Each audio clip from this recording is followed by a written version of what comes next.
Vou lá. Meu nome é Marcelo Zarski e você está no Bico do Corvo. Meu nome é Anderson Rosa, também conhecido pela alcunha de Frater Goya. E zero não é ausência, mas é a presença de tudo. E hoje vamos conversar com alguém que sabe dizer muito sobre isso. Manda ver. Eu sou Guilherme Snar, eu estou aqui conversando com o Frater e com o Marcelo no Bico do Corvo. Olha aí, ó. Cara, demais. Conversando bom. aqui, ó. Tô pilotando fogão aqui, porque você sabe que, ó, pilotando um fogãozinho. Ah lá. Olha aí, ó. Daqui a pouco é hora de resolver É esse hora da assunto. jantinha. Tá certo. Então, Vocês aqui, ó, esse aqui é o Guilherme Snar também, você acredita nisso? olá. Opa, tudo bom? Ah, deixa eu ver, peraí, o Alec falou que... Deixa eu ver se ele pode entrar. Eu mandei o link para ele, ele falou que talvez pudesse entrar. Beleza. Aí Tá só bom. uma... Mas, ó... Então, eu sou Guillaume Snar, né, de batismo. Guillaume Schickler Marie Snar. E esse é um primo, porque a família é pequena, mas não é um primo próximo, que chama José Guilherme Snar, que é cenógrafo, artista visual. Olha aí. Pô, que legal. Muito massa. doido. Já dá para fazer até uma dupla. Pois é. Snar e Snar. É,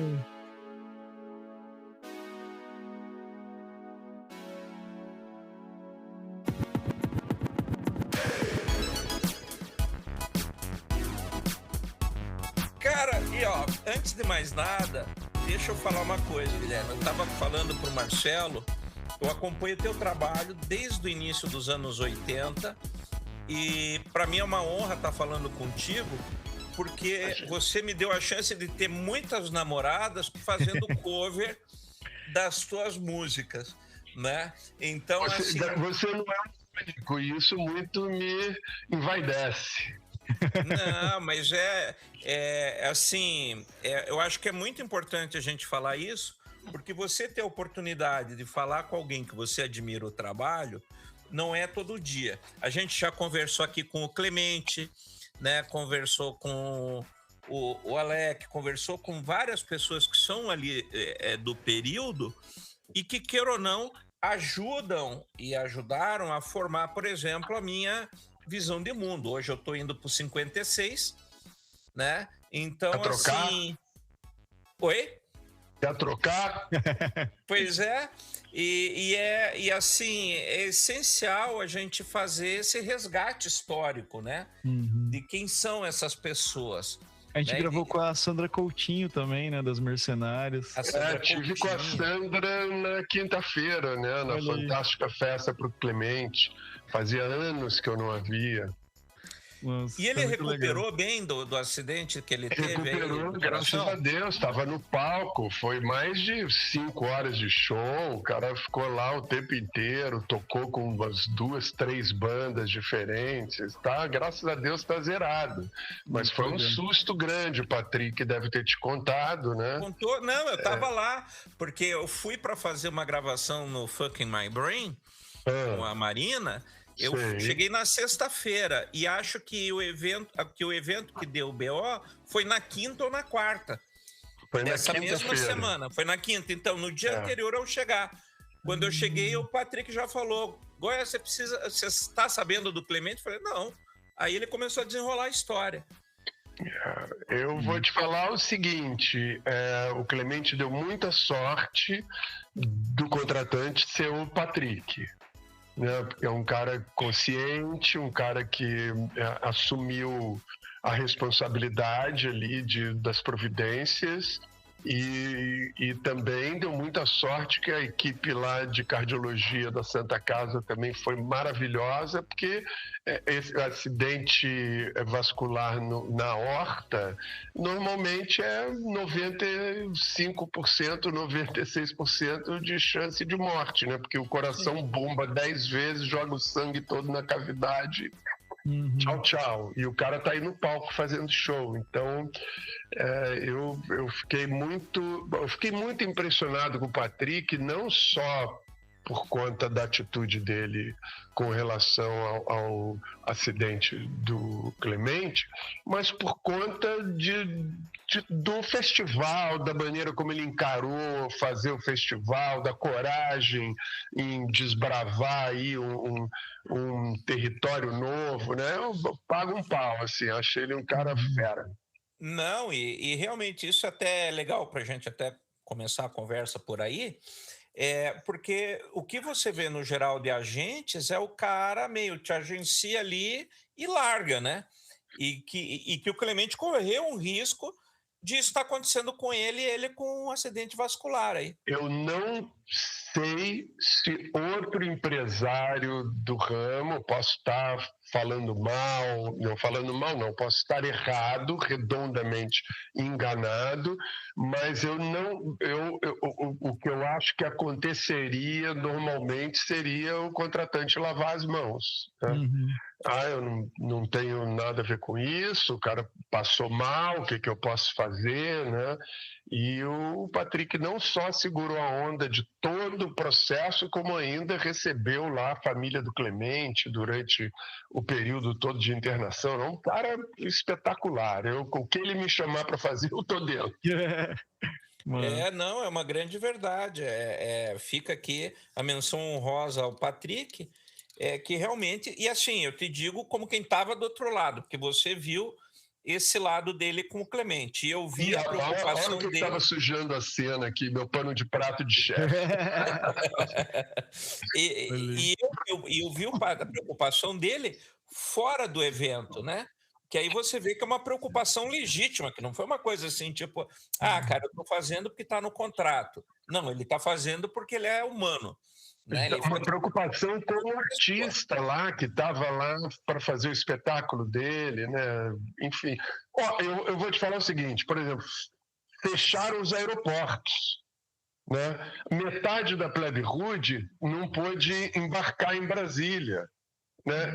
Qualquer outro contratante falaria, bom, justa causa, né? Porque fechou o aeroporto, não vai, o show da banda foi cancelado, não vai ter. Ele fretou um avião para trazer o Felipe e o baterista.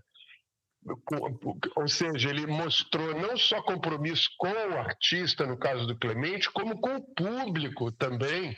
Qualquer outro contratante, quero eu, talvez me enganando profundamente a respeito de outros contratantes, mas eu quero crer que outro contratante teria simplesmente que, olha, gente, não vai ter show da plebe porque não tem avião para a plebe vir para São Paulo, para Campo Grande. Ou seja, o cara, vou te falar, é o que eu te falei, o que ele me chamar para fazer, eu estou dentro. Eu topo. Sim, é compromisso, né? É compromisso. Exatamente. E isso não tem como a gente negar, né? E assim, eu confirmo tudo isso que você falou. Eu conheço o Patrick tem alguns anos aí, e realmente é de espantar o grau de comprometimento que ele tem com tudo que ele mete a mão, né? Então, isso é uma coisa que a gente fica impressionado. E eu quero puxar a nossa conversa, antes de mais nada, para um tema muito que para mim é interessante, porque para mim a Banda Zero e você foram os grandes representantes do glam rock no Brasil nos anos 80. Eu estou errado nessa minha percepção? Olha só, Goya, eu te chamo de Goya, de Anderson... Pode chamar como você quiser, pode ser Goya. Goya, então, acontece o seguinte, o Zero, ele tem um componente estético que tem relação com a minha carreira de designer de moda, né? E assim, eu viajava muito para fazer pesquisa e ia a muitos shows para saber o que a juventude estava usando e qual que era o trend, então. E eu também ia a muitos shows no Brasil e eu via que as pessoas não tinham uma preocupação com o vestuário, né? No rock, pelo menos, né? Então, assim, as pessoas iam tocar como vão para o ensaio. isso sempre foi uma coisa que eu cuidei de organizar de uma maneira um pouco melhor. Minha primeira banda, não a primeira, porque minha primeira banda foi com o Lobão no ginásio Grêmio Recreativo Nádegas Devagar, lá por volta dos 15 anos de idade. Mas a minha primeira banda profissional, que foi o Voluntários da Pátria, eu produzi os caras para fazer uma foto com um fotógrafo de moda, porque eram os que eu conhecia, né?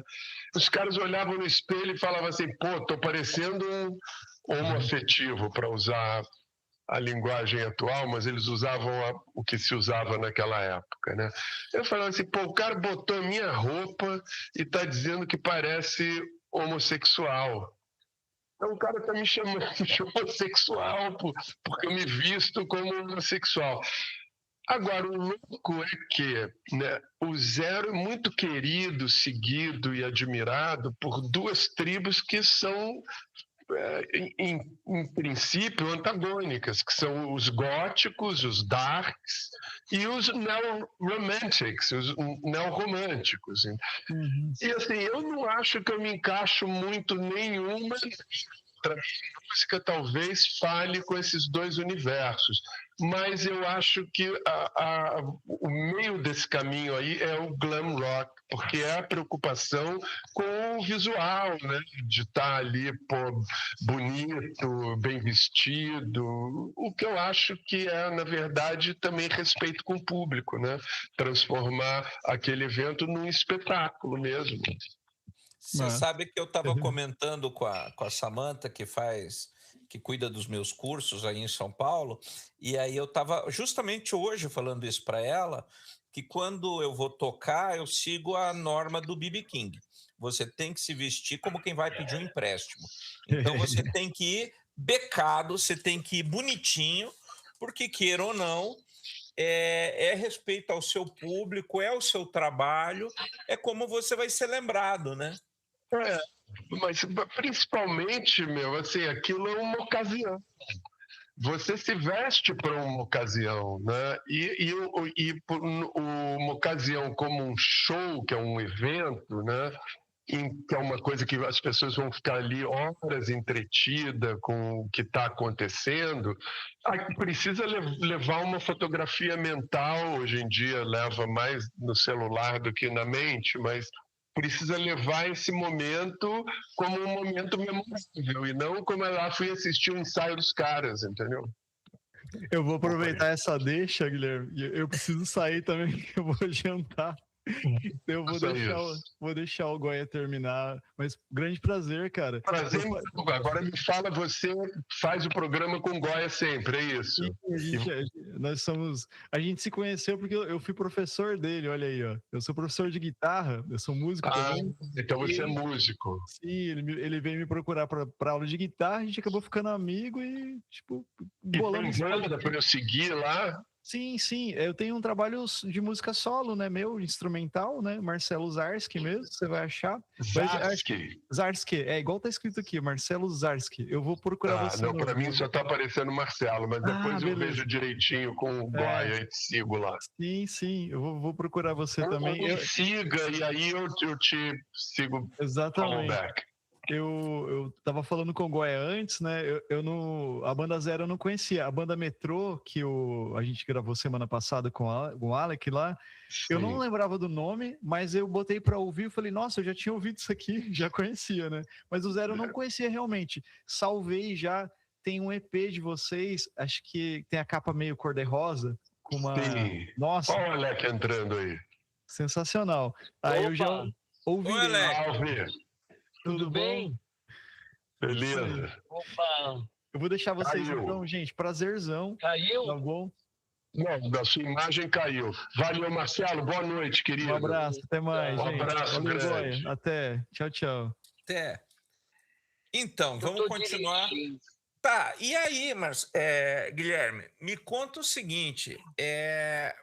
Primeiro que a gente percebe que a música de vocês, vamos falar, né, além da estética, mas acho que tem uma estética musical também no Zero, que eu até comentei com o Alex semana passada, que me lembra um pouco também o progressivo, por ser um som mais trabalhado. Não é uma coisa largada assim, né? E acho que isso fez uma diferença no próprio som dos anos 80, né? Como que é essa história aí? Quem que é as assim, influências? Essa nossa geração, minha, do Alec, é uma geração que pegou o boom que ali no início dos anos 60, né? Depois pegou a maturidade do rock internacional nos anos 70 e tudo que aconteceu nos anos 90, né? Então, quando a gente já era assim adolescente, né, ali entre os 13 e os 17 anos, o que rolava na minha vitrola, e vitrola, crianças, é aquela coisa que você põe um disco de vinil, uma agulha, etc e tal, que dura a vida inteira. Você ouve ele todo arranhado, ele toca. Não é igual CD, essas coisas. E tem profundidade de som, não é aquela coisa flat da música do streaming.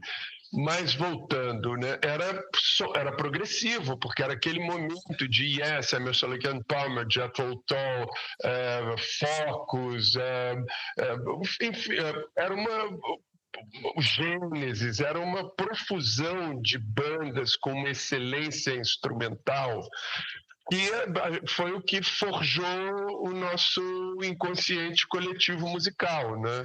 Então é óbvio que assim, a nossa geração toda, a própria primeira banda do Alec, a Gota Suspensa, era uma banda assumidamente progressiva, né? E eu não tive uma banda progressiva, mas o Zero conscientemente tinha muita coisa progressiva, mais notório até no segundo álbum, no Carne Humana, porque foi um álbum mais trabalhado como conceito desde o início, né? O EP foi uma coisa que aconteceu por acaso. O Jorge Davidson tinha recebido uma demo da primeira formação da banda, que era uma formação pós-punk, com 2 guitarras, né? Com o Fábio Golfetti, que depois fez o Violeta de Outono e o Nelson. Fábio é do Violeta, né? A banda acabou porque o Fábio resolveu que ele queria fazer um psicodelia, né? Aí ele fez o Violeta com o baterista, que era o Cláudio Souza, e o Nelson foi fazer King Crimson, que era o que ele sempre quis fazer com o Dialeto. Mas a demo que o Jorge Davidson recebeu tinha assim, Os Olhos Falam. Ele falou, pô, adorei essa música, eu quero gravar essa música. Eu falei, mas essa banda não existe mais. E eu tinha acabado de começar a fazer um som com o Fred, o irmão do Alec, e o Rick, mas não era uma coisa que a gente eu tinha desistido, porque era a minha segunda banda que tinha acabado, e eu detesto nadar e morrer na praia.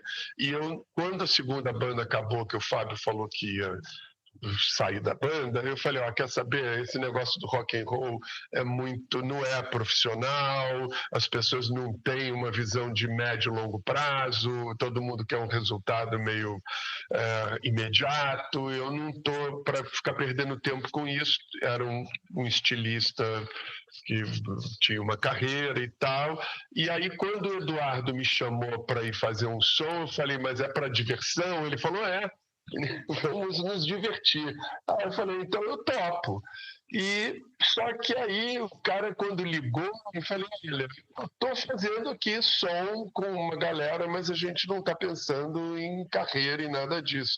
Ele falou, mas a porta está aberta, quando você quiser, vem. Então eu falei para eles, olha, a gente tem aí, agora eu sei Formosa e Cada Fim Sonho, vocês querem mandar para tentar um contrato? Aí eles falaram, sim. Aí mandamos, a gente vai gravar. Ou seja, foi um disco que aconteceu meio no atropelo. Já o Carne Humana não, foi um disco que teve conceito, né, tanto de composição, de letra e de produção e realização. Foi produzido pelo Paul Manson. Inclusive a arte, né, do Carne Humana é toda uma arte que você vê que foi pensada, né? Sim. Então ali é mais flagrante, o progressivo ali está mais flagrante.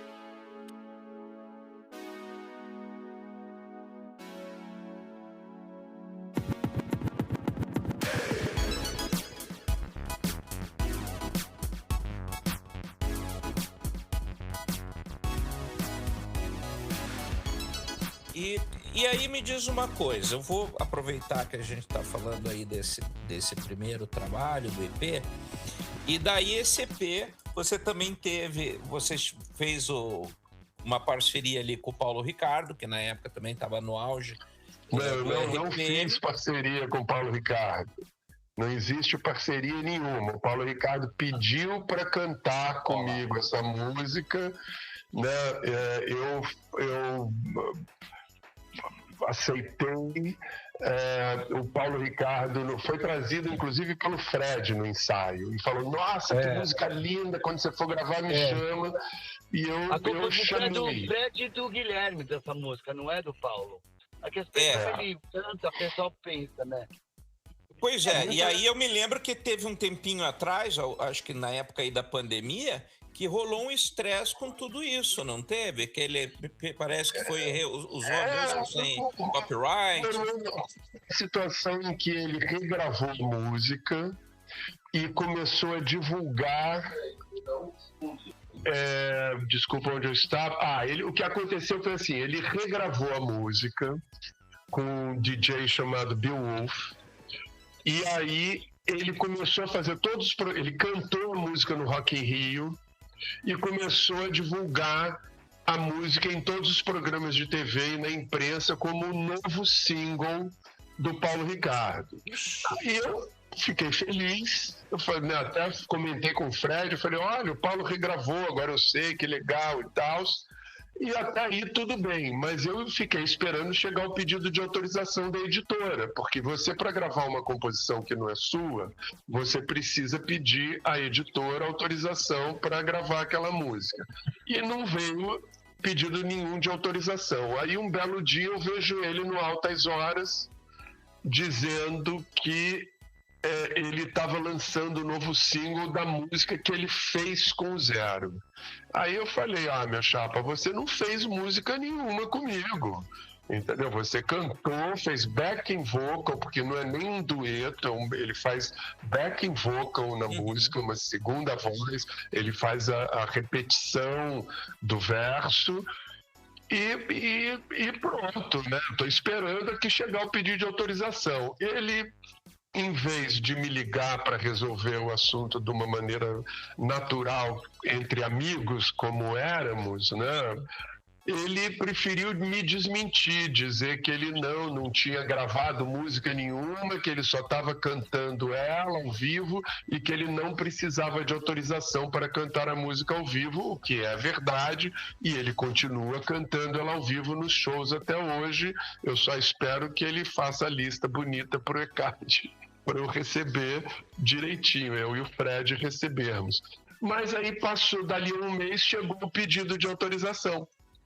Aí eu falei, então tá bom, me dá tanto X, né? Consultei uma advogada, doutora Débora Zaidenberg, ai meu Deus, ela vai me matar se eu não lembrar do nome dela, acho que é Zaidenberg mesmo, ou algo parecido com, meu Deus do céu, vou ter que corrigir isso.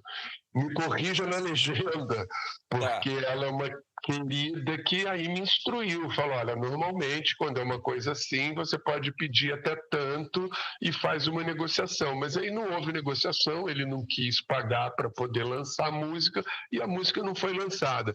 De minha parte, só para a gente botar uma pedra no assunto, eu não tenho nada contra o Paulo Ricardo, né? Agora eu acho que falta até hoje isso, falta ele chegar e falar, pô, Guilherme, me distraí, esqueci, foi mal, entendeu? Equívocos acontecem, a gente sabe. Exatamente, né? Eu sou o rei de pisar na bola, mas eu também sou o rei de pedir perdão, pedir desculpa, né? Porque eu acho que você vacilar faz parte, mas, né?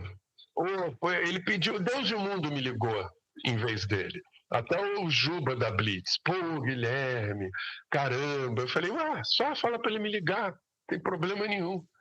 Liga aí, eu libero a música. Não vou morder ninguém. Pois é. Mas, sei lá, né? Às vezes as pessoas ficam paralisadas pelo orgulho ou pelo ego, por alguma coisa, e uma pena, porque na época eu fiquei preocupado com o produtor, né? Porque o cara falou, pô, vou perder meu trabalho. Eu falei, sinto muito, né? Você devia ter se ligado nisso antes, né? Pedido para ele providenciar a autorização. Sim. Nossa, são aquelas saias justas que às vezes viram brigas homéricas sem menor necessidade, né? Que as pessoas também não precisariam. Só ficou esse mal-estar aí que, enquanto isso não for resolvido, né? É uma amizade de 40 e tantos anos que entrou e ficou na zona fantasma, né? Eu vou aproveitar que o Alec está ainda aqui, eu não sei quanto tempo ele vai ficar com a gente, que ele está dirigindo, mas para dizer que a gente está com uma banda nova, né? Com ele, com o Fred, com o Rocco do Tóquio e com o Beto Birger do Nau, que tocava com a Vange Leonel, que também já passou por aquela primeira formação do Zero, que vai tocar agora dia 7, sábado, no Blue Note. Não sei quando vai ao ar o seu podcast, não sei se é ao vivo. Eu tô aqui não, a gente perdido. grava, edita, e nossa, então nós vamos ter ícones. Vocês são um super grupo de ícones dos anos 80. Eu não gosto de falar assim porque parece que é falsa modéstia, mas é um super grupo. Né? Eu sei que tem outros supergrupos aí andando, o Pop 3 com o Jorge Israel, o Henrique Portugal e o Charles Gavan, né? Mas eles usam músicos de apoio, né? Nós não, nós somos a banda. Todos foram integrantes de boas bandas dos anos 80, então é um All-Star Band, sim, soa como All-Star Band, soa bem a banda. Não, isso é maravilhoso. E vocês também, essa banda também vai tocar no Araruna Festival? Estamos marcados, só que a gente ia tocar agora no festival de maio, né? Mas o Patrick precisou reformular o evento, né? Então vai um pouco mais para frente. O headliner vai ser o Frejá e ele acho que ele vai trabalhar com artistas locais lá de Campo Grande, o que eu acho maravilhoso, porque ele também fortalece a cena local. Não, é importante assim, olha, eu peguei aqui, é Débora Eisenberg. Eu quase... Ih, meu Deus, será que é isso mesmo? Oh, meu Deus do céu. Não, é tudo. Débora, mil perdões, desculpa, porque eu tenho amiga Zeidenberg e Eisenberg, e você é Steinberg, doutora Débora Steinberg, que é uma sumidade em direito autoral. Nossa, não me mate, por favor. Você viu que eu parei a entrevista para vir aqui procurar seu sobrenome direitinho. Olha só. E ela é do mercado musical, né? Ela é especialista em direito autoral. Olha, que fantástico isso, né? Não são muitos, né? Porque é uma área que é meio toda nebulosa, né? Enfim.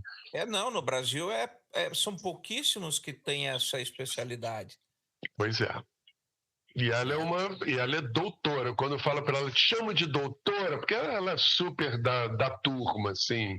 A gente encontra nos eventos e tal, ela adora rock and roll. E aí ela fala assim, pode me chamar de doutora porque eu tenho doutorado. Olá. Não, isso é fantástico. É uma querida. E aí, mas aí assim, me deixa... Uma coisa que eu quero entender, e vou aproveitar que tá vocês dois aqui na conversa, é algo que eu estava comentando com o Marcelo, que é assim, eu acho que os anos 80 no Brasil acabou sendo cruel com bandas, porque a gente tinha um movimento riquíssimo de bandas, uma efervescência enorme, né? e que, de repente, assim, parece que não sei se foi o mercado, as gravadoras, simplesmente se desinteressaram e falaram assim, cara, vocês que se virem aí. Não, É querido, isso? Como que é isso aí? infelizmente não foi isso. A coisa é totalmente econômica. O Brasil tinha um problema de break-even, né? O artista internacional chegava no Brasil já com a capa pronta, o disco gravado, a divulgação, a repercussão na mídia internacional, a foto de divulgação, um pacote todo pronto. A gravadora só tinha o custo de industrialização daquele produto e lançava aquele produto no mercado. Isso representava em torno de 5 mil cópias vendidas, ou seja, para você ter lucro com o artista internacional, a gravadora vendia 5 mil cópias e a conta estava fechada. O artista nacional, o break-even era entre 30 e 50 mil cópias. Ou seja, para pagar estúdio, design gráfico, divulgação, foto, tudo isso que programa de televisão, pereré, o artista nacional começava a virar lucro acima de 30 mil cópias, dependendo do artista, de 50 mil cópias. Obviamente que quanto menos conhecido fosse o artista, mais alto era o break-even, que era o mais alto era o valor de custo a ser ultrapassado para virar lucro. O governo militar... Governo não, desculpa. O regime de exceção tentou equilibrar isso com uma coisa chamada disco é cultura, que vinha na capa do LP. Esse selo isentava a empresa de pagar um imposto referente à venda daquele álbum mediante uma justificativa de investimento em artistas nacionais. Então, era um mecanismo de equilíbrio, mas equivocado, porque o correto mesmo seria sobretaxar o produto internacional e não isentar de imposto mediante uma comprovação de investimento no artista nacional. E eu vou dizer por quê. Porque era muito fácil de burlar isso, porque todos os estúdios pertenciam às grandes gravadoras. Então, a gravadora ela dizia que gastou o que ela queria. Quem que vai comprovar que gravar o zero custou 15 mil dólares ou 5 mil dólares? Né? Ela chegava lá, investi tanto no zero, investi tanto no metrô e abatia esse dinheiro do imposto a pagar. Quando o Collor foi eleito, uma das primeiras coisas que ele fez foi acabar com o disco à cultura e com a isenção de imposto. E aí eu estava trocando de gravadora, eu tinha acabado de rescindir o contrato na EMI, porque a EMI me fez uma proposta indecente na época, ela queria que eu virasse as costas para os músicos da minha banda. Não, Guilherme, você está no momento de ir para a sua carreira solo, esse último disco do contrato, vamos fazer do seu trabalho solo. Daí eu falei, meu querido, se você quiser me fazer um planejamento estratégico, uma proposta concreta para uma carreira solo, eu posso analisar. Agora, você pediu para eu apunhalar a minha banda com uma picaretagem dessa, eu sinto muito, eu prefiro rescisão do contrato. E eu ia para a Warner. Fui conversar com o André Midani, que era o outro grande visionário, e ele falou, as portas estão abertas, resolve sua questão contratual na EMI e vem para cá. Quando eu resolvi a questão contratual e fui para lá, ele falou, Guilherme, eu estou dispensando 2/3 do meu elenco, por conta da história do disco é cultura. Sim, e só para situar o pessoal que está ouvindo, que a maior parte do nosso público é um público mais novo, vocês, todo esse momento que você está falando é um momento final de governo de exceção, né, que foi ali o período 82, 83 até ali 87, mais ou menos, 90, e que teve todas essas mudanças, né? Tinha mercado... o fechamento de mercado, né, para as coisas internacionais, que daí também o Collor reserva de mercado, abriu. você não podia importar nada. Isso. E que isso atingiu em cheio a arte, né? Foi um impacto, e aí também os anos 80 representaram um incômodo para a indústria, porque assim a gente inverteu o paradigma de execução radiofônica. A vida inteira o paradigma de execução radiofônica era 80% de música internacional, 20% de música nacional.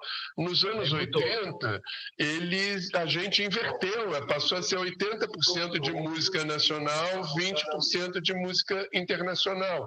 E os caras falaram, eu preciso vender Madonna, preciso vender Michael Jackson, preciso vender Dire Straits, eu preciso todos os grandes vendedores da época, e esses caras estão tomando espaço do rádio e estão tomando espaço do mercado. Então, quer dizer, não é que assim eles deixaram a gente para lá, eles acabaram mesmo com a gente. Não, e chega a ser cruel isso daí, né? Porque na realidade não é porque a banda acabou, porque acabou a criatividade ou qualquer coisa do gênero. Simplesmente foi decisão contratual. Foi decisão estratégica. Né? Os caras falaram, olha, não precisamos mais dessas bandas de rock nacional porque a gente não tem mais a isenção de imposto, e eles roubam o mercado dos produtos que a gente vender. Então, sim. Tchau. E como você falou, que tem um custo muito menor para a gente ter retorno, né? Praticamente não tem custo, né? Porque já chega com tudo pronto, você não precisa divulgar um disco só para usar uma referência da época. A Madonna lançava um disco novo, o disco já estava todo mundo querendo antes de ver, entendeu? É mais fácil. Né? Pois é, e aí hoje, em contrapartida, daí a gente até pode fazer esse paralelo, você hoje tem, graças a Deus, a internet que de um lado democratizou tudo isso, sim, mas ao mesmo tempo inundou, como diz Humberto Eco, deu voz para idiota, e ao mesmo tempo se tornou muito difícil você orquestrar, por exemplo, o show de banda, tudo. Eu acho que para mim o pior de tudo, que assim, eu tenho que agradecer a internet, porque aí eu sou um artista vivo graças a isso, né? Nós somos, né? Mas, por outro lado, ela também promoveu esse fenômeno da música grátis no streaming, que aí acabou com o valor da música, né? Quer dizer, você não tem como comparar um fã de hoje que ouve 15 segundos de cada canção numa playlist com um fã que juntou um mês de mesada para poder comprar seu LP. Sim. E outra, né? Acho que eu comentei isso com a Alec semana passada. Eu sou da época que você parava para ouvir um disco, você comprava o disco num mês, ouvia aquilo interminavelmente, até furar literalmente o disco, né? O próprio EP de vocês é um que aconteceu isso comigo. Nossa, eu vi aquilo bilhões de vezes, né? Porque você tinha que... Era isso, você tinha que trabalhar. O disco nunca foi uma coisa barata, como o pessoal acha que era, né? Sempre foi um artigo meio caro. Então, você reservava 10% do salário para comprar em LP. E daí você ouvia. E não era isso de ficar pulando de faixa. Você ouvia de capa a capa, né? Não, eu ouvia assim, uma semana o lado A. Aí quando eu decorava todos os solos, todos os riffs, etc.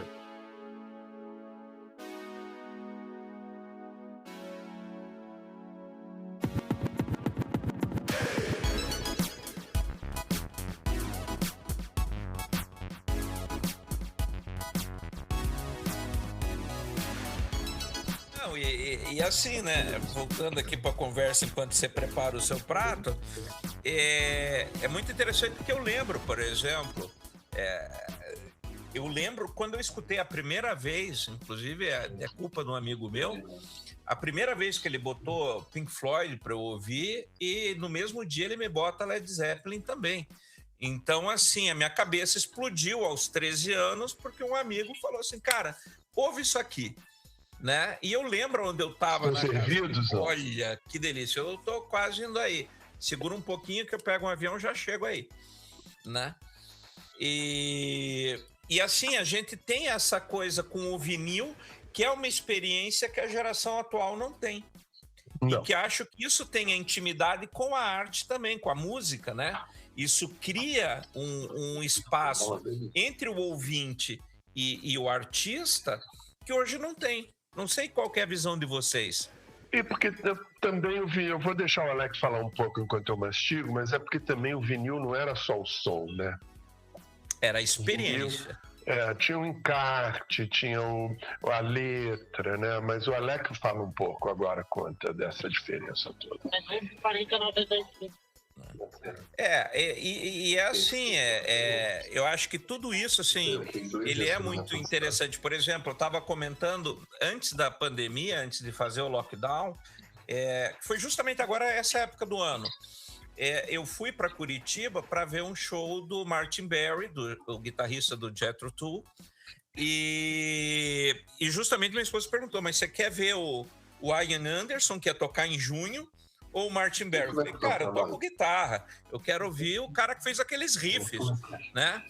E calhou que foi numa casa de show lá em Curitiba, a Torque and Roll, que é um espaço que cabe acho que umas 4.000 pessoas, e antes do show tava a banda no meio do público, meio incógnitos, mas estavam.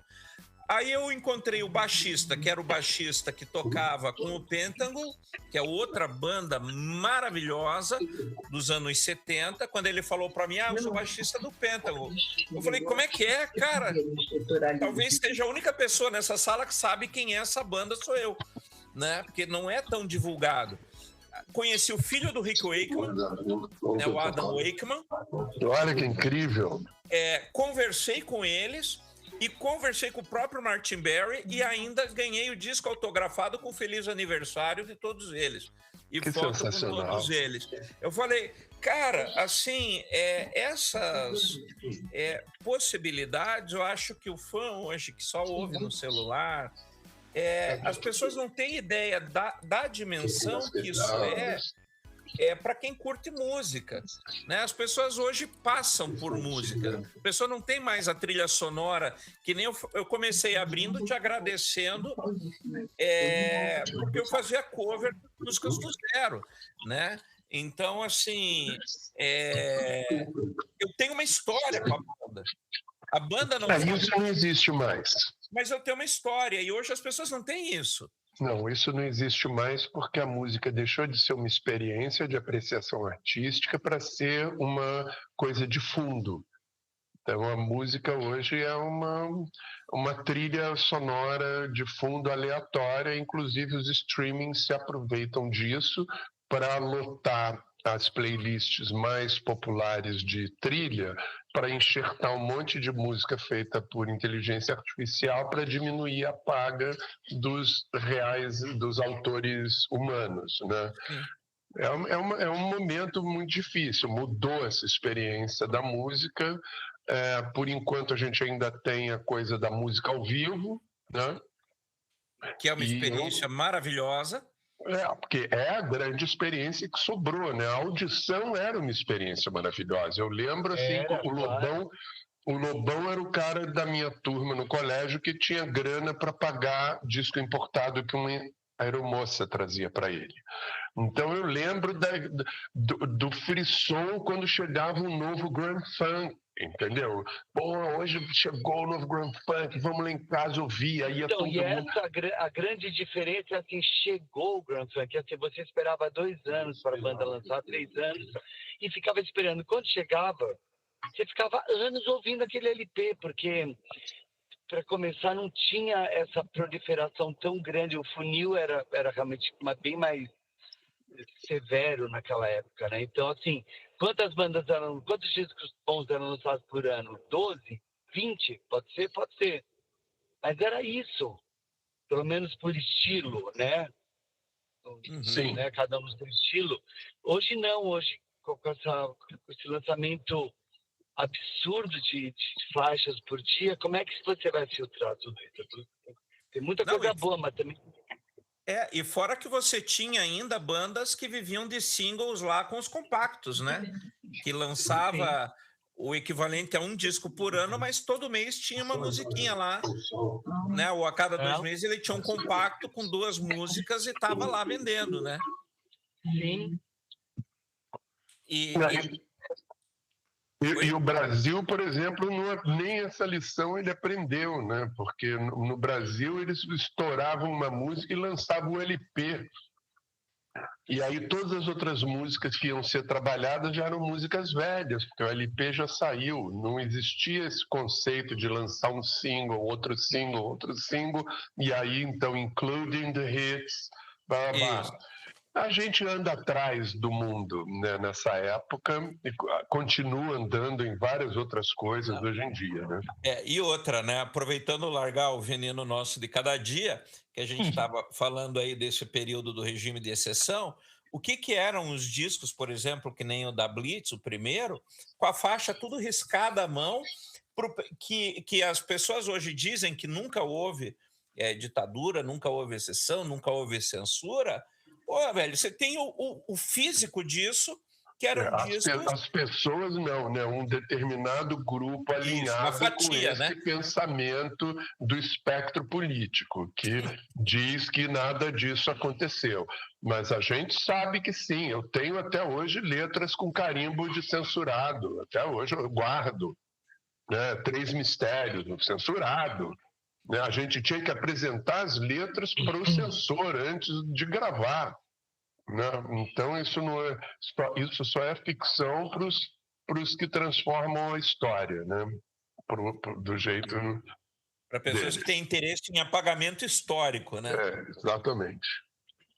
E, gente, e é interessante assim, porque, como você falou, e isso que vocês já pegaram, a rabeira desse momento no Brasil, né? Na época do Voluntários da Pátria, que era uma banda declaradamente socialista, a gente estava ali no que a gente achava que era ditadura branda, porque era governo João Batista Figueiredo, mas depois a gente veio a descobrir que o João Batista Figueiredo era o cabeça do DOPS durante aquele momento todo de eliminação e de desaparecimento de pessoas. Então, o momento político podia ser brando, mas quem estava ali, o piloto, de brando não tinha nada. Não tinha nada. E outra, né? Quando você pega para rever isso daí, você vê que havia assim, uma proposta de ideário, né, do movimento. Né? Era uma proposta, eu acho que até, não sei, como dizia até o Raul Seixas naquela gravação ao vivo do Rock das Aranhas, que ele diz, educação está no dicionário da censura, né? Cultura está no dicionário da censura, e é isso, né? Porque povo educado derruba governo, né? Então sempre houve... Por isso que estamos vivendo o que estamos vivendo hoje. Né? Para mim, esse momento, eu acho que estamos atravessando um momento de... Além de ter ficado com problema no telefone, eu também estou saindo de uma gripe. Então, desculpa. Tá. Vivemos hoje um momento de maior empobrecimento da música popular brasileira em todos os tempos. Aí, quando eu falo isso, me chamam de elitista. Eu não sou elitista. Eu acho que todo extrato social merece ter presença e voz artística e cultural. Mas o domínio de um determinado gênero ou de uma determinada linguagem, eu vou falar o que eu repito sempre. Hoje a música popular brasileira trabalha com polinômio de balada, birita, pegação e traição em qualquer um dos gêneros que tiverem aí no mainstream. Balada, birita, pegação e traição. Que geração você forma com isso? Sim. Não, e também volta ao começo do que eu falei, vocês foram artistas, e aqui eu falo como fã, vocês, enquanto artistas naquele período, formaram um ideário. Então, Eu, por exemplo, tenho um pensamento político, um posicionamento político, né? Uma voz que eu também não me deixo calar por causa de influência de pessoas como vocês, né? E que eu considero isso extrema. A gente nem está tão diferente de idade. Quanto que você está, Guilherme, que você falou? 60... Eu faço 69 em junho. Então, a gente está com uma diferença de 13 anos, né? Nem é tão grande assim. Né? Era lá atrás. Nos meus 23 você tinha 10. Exatamente. É grande. Né? Então vocês ajudaram a formar. Mas na época era. Né? Vocês ajudaram a formar esse pensamento crítico. E não adianta que você precisa desse pensamento para enfrentar a vida, não adianta. Você pode ter o posicionamento que você quiser, eu sou esquerdo, sou direito, isso é problema seu. Só que a questão é que você tem que ter um olhar crítico para entender essas coisas. Olha, eu passei pela seguinte situação. Eu, em Nova Friburgo, fui convidado para ser subsecretário de governo. Olha só. Porque eu me mudei para lá para criar as crianças, e aí eu comecei a participar da sociedade civil organizada, fui conselheiro municipal de política cultural, acabei subsecretário de governo. Mesmo que você seja de direita ou esquerda, que você se aproprie das coisas que você... Sim, porque na verdade, primeiro assim, a diferença é a única coisa que ensina, né? Então, assim, essas pessoas que brigam e se separam por conta de diferenças, entendeu? Elas são, primeiro, pessoas que não se respeitam. Porque e não conhecem democracia, porque isso não é democrácia. As pessoas, hoje em dia, elas estão todas intolerantes e malucas. O direito básico democrático é de cada um acredita numa coisa. O fato de uma pessoa ter uma opinião diferente de você ter a razão de um rompimento, de uma amizade, de laços familiares, como a gente vem vendo, né, recentemente, é um absurdo, porque isso só serve a alguém, né? Porque dividir para conquistar é um preceito milenar, está lá no Sun Tzu, 4.000 anos, não sei, alguma coisa assim. Então, você está ali no governo municipal querendo fazer coisas, você vê como a política nacional é amarrada, né? Porque o prefeito, ele assim como o presidente, porque a política municipal é o micro da história toda, né? Ele está ali refém da Câmara dos Vereadores, né? Então a gente tem um sistema político que é feito para homens vendidos e votos comprados, né? Essa coisa de presidencialismo de coalizão, isso não existe, não é possível, né? Porque sempre serve o interesse de um grupo, né? Qualquer pessoa que estiver sentada lá vai ter que se alinhar com o Centrão. E o que é o Centrão? Centrão é as velhas raposas que estão lá reunidas em torno do pote, que não deixam ninguém botar a mão. É deles, o pote é deles, né? É difícil, meu amigo, é difícil, mas a gente se esforça. Agora, o que eu vou te falar, lembrei o que eu ia falar, era o seguinte... a nossa geração primeiro eu tenho orgulho de fazer parte dessa geração, porque é a geração de maior profundidade lírica da história da música jovem nacional. A gente teve outros momentos, né, na canção de protesto, na Jovem Guarda, mas assim, com essa quantidade de autores e qualidade poética, diversidade, né? E diversidade de temas, né? Que era política, filosofia, então eu tenho orgulho. Outra coisa que eu tenho orgulho é que a gente conseguiu fazer o rock brasileiro, né? Porque o português é uma língua, 80% das palavras são paroxítonas. É muito fácil você rimar oxítono, igual em inglês, né? Você rima na última sílaba, é bico. Agora, você rimar na penúltima sílaba, você tem que suar ali. Tem que então, pensar, isso né? tudo é motivo de orgulho. Agora, o principal é que a gente, como movimento, subiu o nível do entretenimento, né, do conteúdo do entretenimento, para um patamar que eu falei, pô, agora então vai ser uma coisa maravilhosa. Onde que isso vai parar, né? Quando eu fazia um show, essas pessoas que estão assistindo um show vão montar uma banda, o que elas vão dizer, né? Que maravilha de momento que a gente está vivendo. Olha onde a gente veio parar. Pois é. Mas aí o que esperar de pessoas que não leem, né? E não pensam sobre aquilo que leem? Pior ainda, né? Então, o povo que lê ainda não reflete. A gente tem mais essa dificuldade, né? O lazer na minha idade, na idade do Alec, na sua idade, era música e literatura e um cineminha quando sobrava, um teatro quando sobrava uma grana. Hoje em dia, a molecada fica trancada na internet o dia inteiro ou no celular o tempo todo. Então, também tem isso, põe para fora o que tem dentro, né? A nossa geração teve esses letristas todos porque todo mundo leu de Clarice Lispector, Monteiro Lobato, a Foucault, enfim, Sartre, Goethe. Tivemos música até com citação a Kafka, né? Isso aí. Não é? E assim, é impressionante porque temos que entender, né? Já que a gente citou ali filosofia chinesa no Sun Tzu, o poço, né?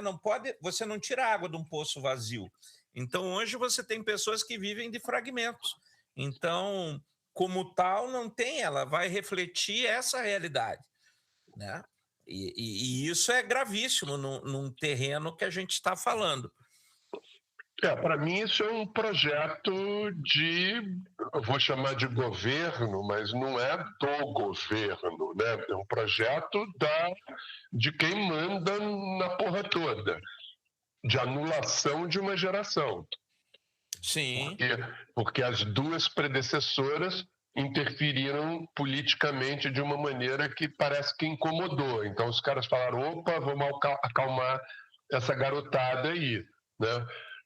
Agora, é muito triste, e assim, é muito triste e a visão do papel da música, né? Eu faço uma palestra quando me convidam, algumas faculdades já me convidaram, que chama A Música como Instrumento de Transformação da Sociedade.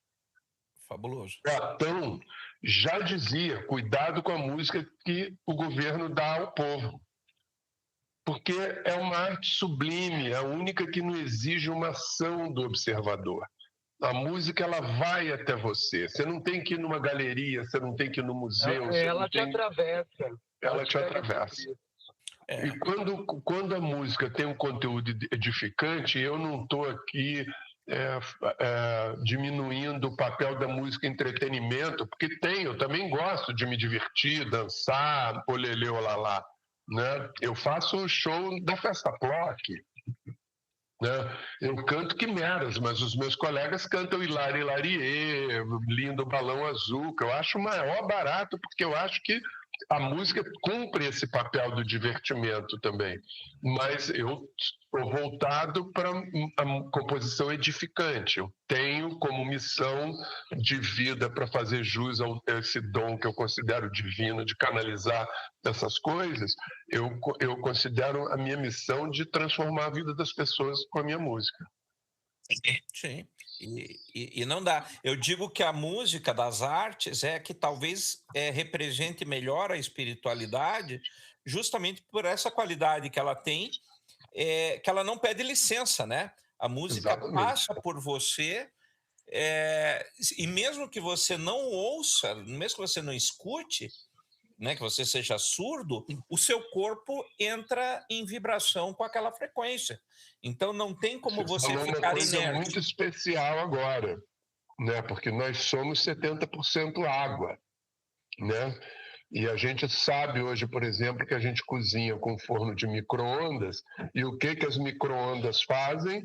Elas fazem as moléculas de água se friccionarem até aquecerem. Ou seja, qualquer dona de casa sabe o que o som faz com os átomos, entendeu? E ficam ouvindo essas músicas aí.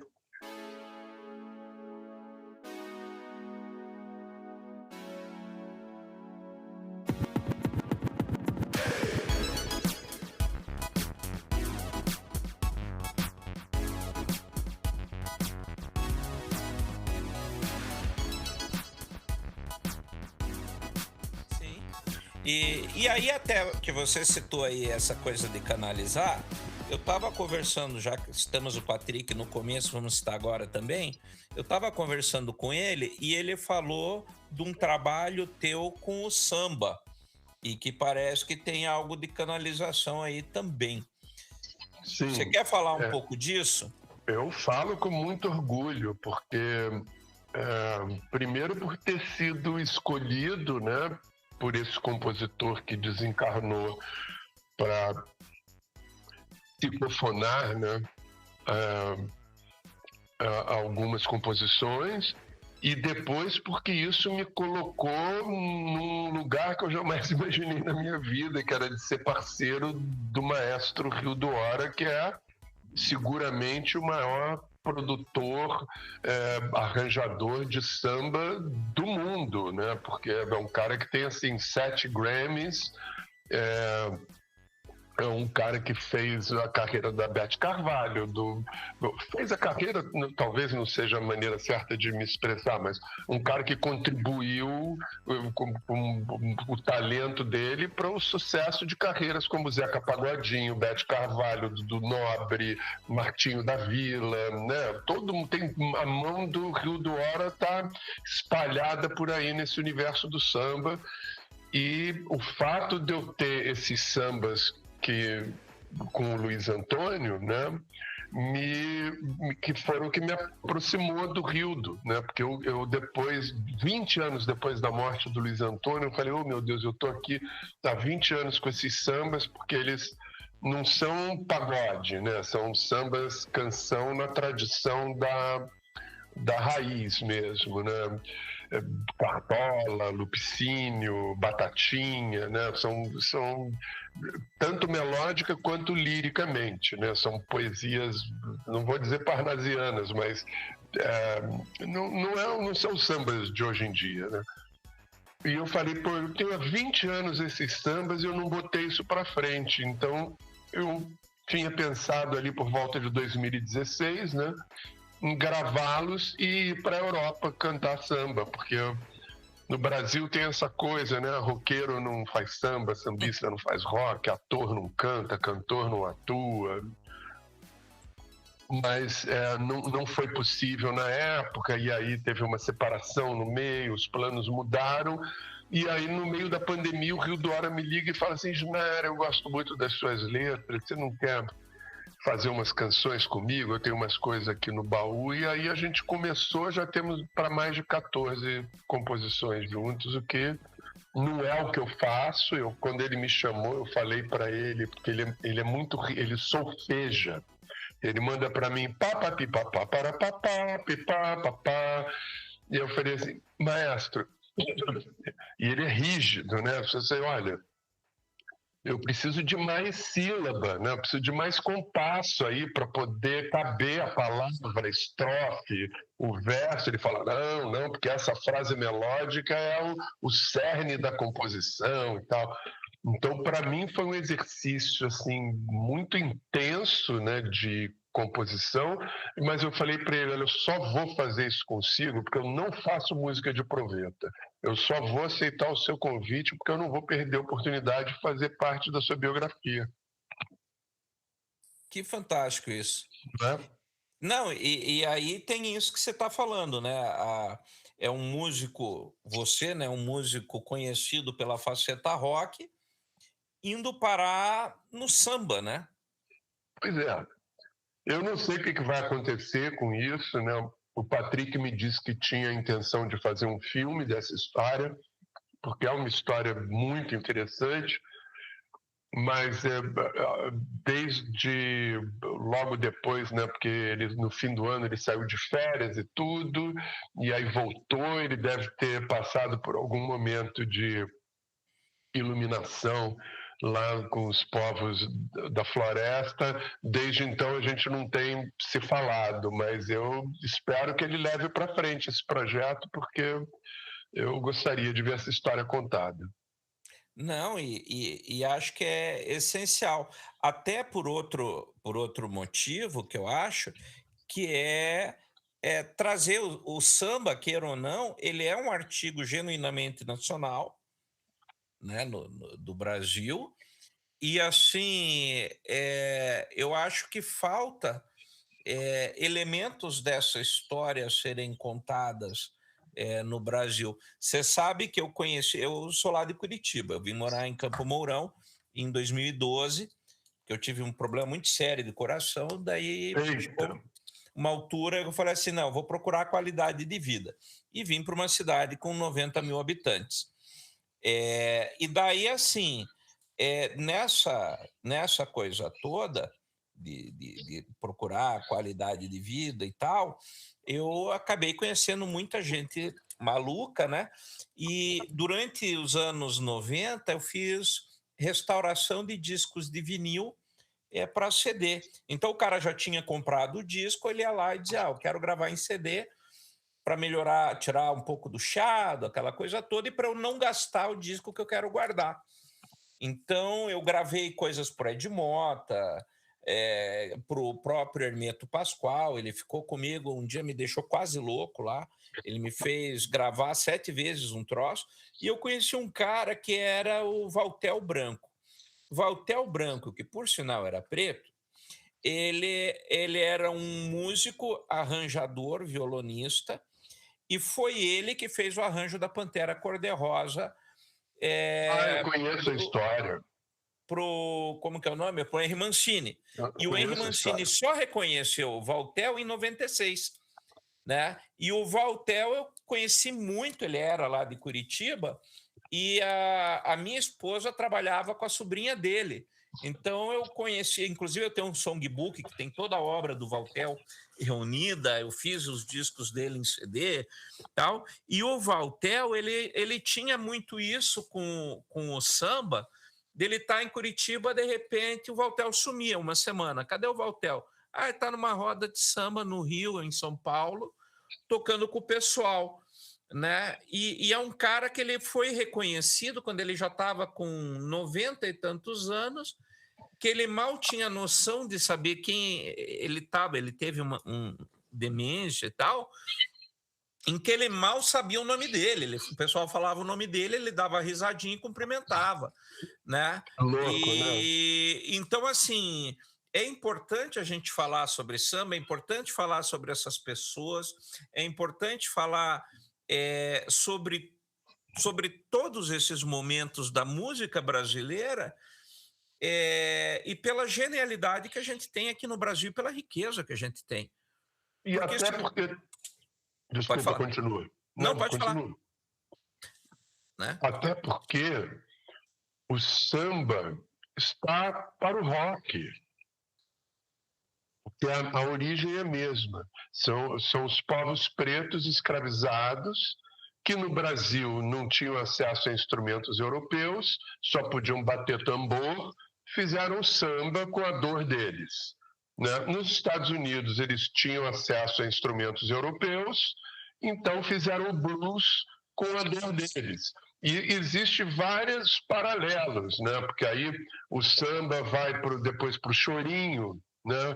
O chorinho equivale um pouco ali ao ragtime, ao Dixieland, né? A coisa dos improvisos de cada instrumento e tal.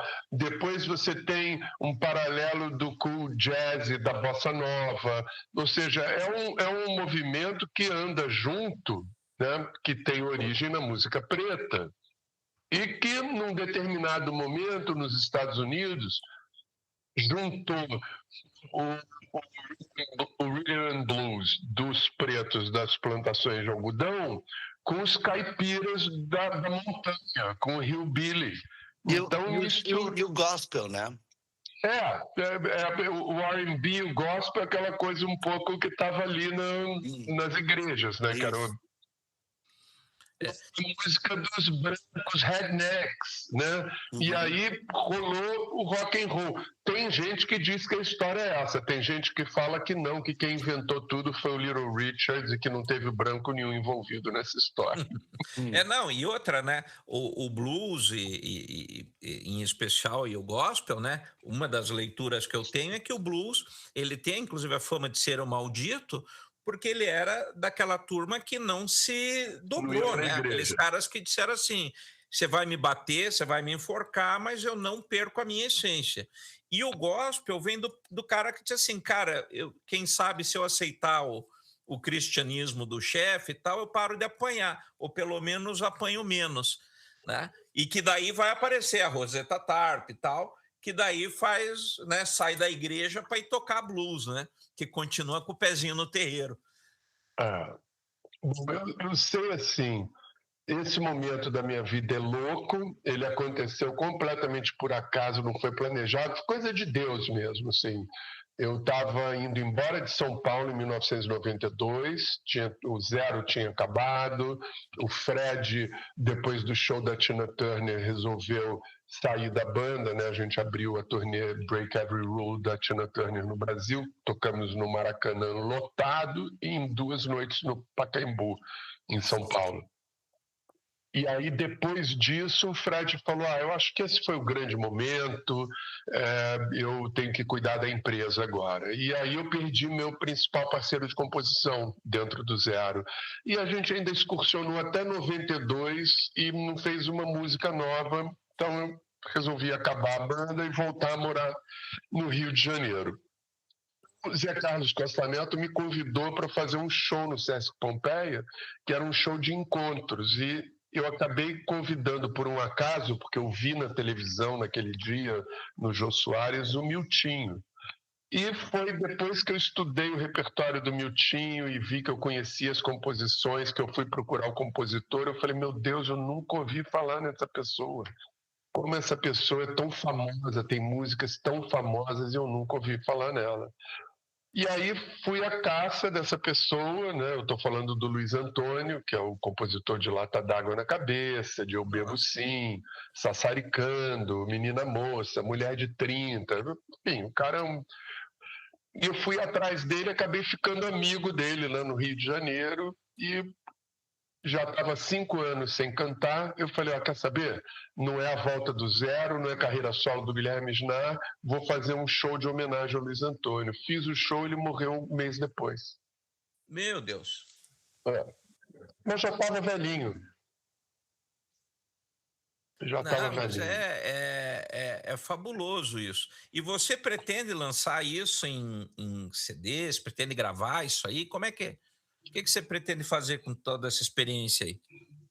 Acontece o seguinte, eu só subi 2 músicas para o digital desde que o digital aconteceu, que foi Voar e Não Olhar para Trás e Quando Esse Mal Passar. 2 canções que eu fiz na pandemia e que eu subi no digital. Eu derrubei as 2. E eu não vou subir, por enquanto, mais nada para o digital. Eu estou em negociação com uma empresa que parece que tem uma visão diferenciada de valorização do autor e da composição. Então, se tudo se configurar da maneira como está sendo apresentado, aí pode ser que eu volte para o digital. Mas hoje em dia você só tem um Audio Arena Originals, que é uma live session que eu gravei, e eles que colocaram no ar, e os álbuns da EMI, que hoje é a Sony, que colocou no ar.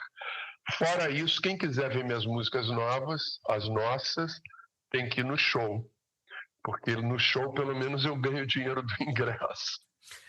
E você sabe que a pessoa gosta da tua música, não é apenas alguém que quer ganhar dinheiro em cima do produto sem gostar de você, né? Mas principalmente porque assim, o que eu tenho para aproveitar hoje na minha vida e nessa altura da minha carreira, são quase 44 anos de estrada, o que eu tenho para aproveitar hoje é a fidelidade dos fãs, né? Que é uma coisa que esses novos artistas, nenhum deles vai conhecer. Porque não só eu, né? Eu, o Alec, o Metrô, né? Nós estamos na 3ª geração de fãs. Eu já tenho, assim, pais que levam os netos de quem apresentou essa música para eles. Falei, eu trouxe meu filho aqui porque meu pai me apresentou o seu som, então eu trouxe meu filho para mostrar como é legal e tal. E aí isso é uma coisa que eu tenho que aproveitar, porque eu já estou com uma idade, essa carreira de artista nesse país é difícil. Mas é o padrão ouro de qualidade, né? Porque você sabe que isso vai preservar a tua obra, né? Agora, eu tenho muita vontade, né? O Rildo quer fazer, o Guto Graçanello falou assim, Isnara, eu estou com um processo grande aqui, rolando contra uma empresa grande também. Se eu ganhar esse processo, eu vou fazer o seu disco com o Rildo. Porque eu quero fazer vinil, né? Então, assim, outra, você me perguntou se eu vou fazer CD ou lançar no streaming. Não, mas se eu tiver um dinheiro, eu vou fazer vinil. Porque aí vinil já é uma coisa que é um produto, que a pessoa pode ter e guardar. Não é essa coisa que ela vai ouvir de graça e pular para a próxima e pronto. Perfeito. Você e o Alec querem falar um pouquinho da banda nova também para a gente ir indo para um final? Para vocês também não cansarem? Eu falo. Então, Guilherme veio ano passado e procurou. Ele me passou uma mensagem, falou, e aí, o que você acha de a gente montar uma banda nesse formato, né? Dessas pessoas que compuseram essas bandas célebres dos anos 80. Ele falou, já falei com o Rocco, do Tóquio, já estou falando com você, falou com o Beto, e aí eu propus o Fred, né, para entrar. E a gente começou devagarinho, né, conversando sobre repertórios possíveis, enfim, o que a gente ia fazer com isso. Na verdade, começou a tocar para ver se dá liga, né? Porque é isso que é mais importante numa banda. Às vezes você tenta, mas aí você não tem tesão. Aí você fala, bom, continuamos amigos, né? Fazer o quê? Uhum. Mas a banda começou a soar muito bem. Não foi do começo, não. Foi assim, ela foi entrando. Aí chegou uma hora que ela começou a soar. Eu falei, opa, agora tá com som de banda mesmo. Tanto é que ontem a gente saiu aqui, a gente foi acertar uns sons aqui no estúdio, o Guilherme nem tava. Aí veio um baixista só para ajudar e falou, cara, eu fiquei arrepiado de tocar com vocês. Então, um sonzão aqui. Então, assim, é legal. Assim. Quem foi? É o Netinho, que trabalha comigo na empresa. Nossa, que legal. E ele toca pra caramba tudo, assim, mas ele tocou 2 músicas com a gente, ele falou, nossa, eu fiquei arrepiado. E, pô, não tinha nem vocalista, o Rocco tava fazendo um bico na música, porque nem era a música que ele cantava. Mas o que eu posso dizer é que tá soando muito bem. A banda tá com uma química musical boa, sonora, vou dizer assim. Então, assim, está soando bem, a gente tá interpretando o melhor possível. Tá sendo bom de tocar e tá sendo bom de escutar, porque quando eu ouço também, a gente grava às vezes aqui, eu falo assim, eu gostaria de ouvir isso aí. Isso é bom, sabe? Porque às vezes você fica numa finalização de som, que você fala, putz, não ficou tão bom assim, mas eu tô gostando de tocar, mas aí você ouve e fala assim, mas não tá tão bom, né? Eu toquei nessa versão de Só Você pro Vinícius Cantuária, ele ficou amarradão, falou, uau, vocês deram uma energia pra música. Eu falei, estamos nessa vibe. É isso, a gente faz isso com o Lulu, faz isso com o Lobão. É engraçado que tem muito carioca no nosso repertório, né? A gente tem todos os paulistas, mas a gente está mais acariocado, eu sinto. Por que será? Não sei por quê. O Guilherme é carioca, a minha família é meio do Rio também. Metade da minha família mora do Rio, eu sempre fui pro Rio desde o começo da minha existência, né? Mas, enfim, o que eu posso dizer é que, assim, não são covers, porque a gente rearranjou, é uma releitura dessas músicas, e a gente faz isso com prazer, porque aí tem uma sonoridade da banda. Você vai ver, quando você ouve o som da banda, né, ao vivo, ela tá meio que ligado. Tem uma sonoridade da banda, já tem uma sonoridade a banda. E vocês já deram um nome para a banda, não? Claro, Rádio Nacional. Boa! E aí, então... sim, eu já vi, inclusive, o Alec me passou semana passada, eu já estou seguindo.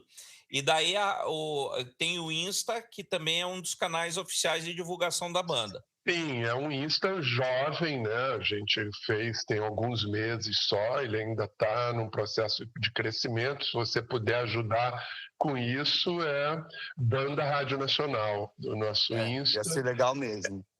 Agora, o que é importante dizer é o seguinte, são 4 caras de bandas, 5 caras de bandas dos anos 80 que tem história, né?